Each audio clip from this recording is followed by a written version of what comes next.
project, I chose to focus on relationships and how they influence people and the way you make decisions and stuff.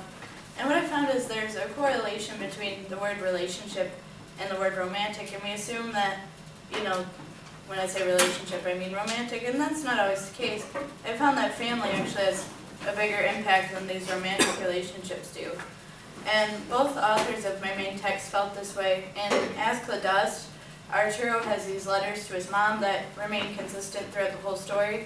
And in Catcher in the Rye, the whole story is about his trip home and all his encounters on the way. And both the main characters don't really have any friends, but they always end up going back to their families. And in Ask the Dust, Arturo has this relationship with this girl named Camilla, and it's just like toxic and up and down, and it's just not healthy at all. And it's just extremes and violence and all sorts of stuff, but throughout this whole time he stays writing letters to his mom, and they stay in contact, and that's kind of what keeps him grounded the whole time. And in Catcher in the Rye, Holden, the main character, he's kind of a bad kid, like he doesn't really have any friends, but he talks about his siblings all the time, especially his little sister Phoebe, and that's what ends up like convincing him that he should go home and that's where he should be.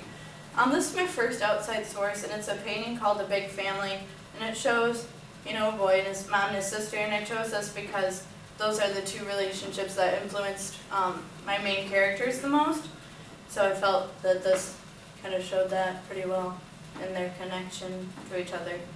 My second source was an American folk song called Homeward Bound, and one of the lines is, "Set me free to find my calling and I'll return to you somehow," and that's kind of about how we all have to go out there and explore the world by ourselves, but then we can always go back to our family in the end, and then that's kind of what ends up happening in both the stories I read too. And my third source was a poem about the importance of family, and it's really just about remembering where you come from and how important that is to always go back, because if you forget where you come from, then you can eventually just forget who you are really.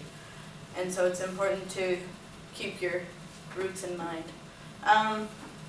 In my perspective, I agree that family is important and they do influence you and all that stuff, but I don't necessarily agree that they're your ultimate support system, because that hasn't really been my experience with my family, and I've talked to others and they haven't really experienced that either.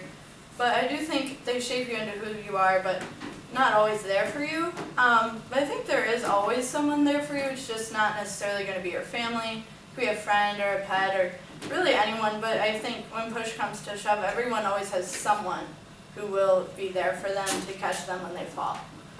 And but not always family like the authors seem to think.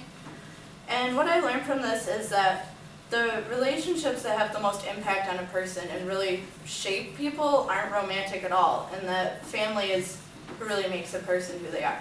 Thank you.